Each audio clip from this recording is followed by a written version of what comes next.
in New Orleans for the 2026 Spec Summit. It's our biggest event yet. We have almost 300 attendees, all here to talk about what's next when it comes to supply chain.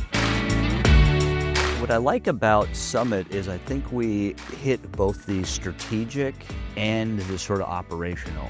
Administrator training, strategic panel discussions on best practices, breakout sessions.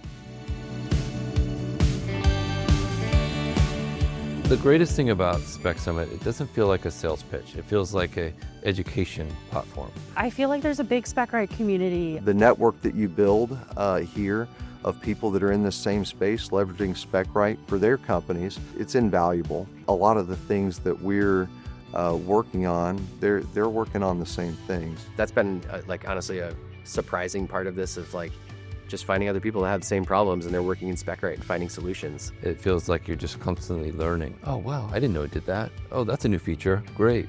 That's exciting. That'll help us. I think the biggest issues that Specright has helped us solve is just a lot of the time sinks that you see with putting specifications together. It's the fragmented data. We have the data in disparate locations and the quality of that data. So a lot of folks first need to start with the data cleanup before they think about AI. We're in an advantaged position to leverage the data that we have across large enterprises. You know, with all the new technology around AI, you can't wait to have your data in a place to then apply this new technology to. You have to be creating that infrastructure, and really you have to start now.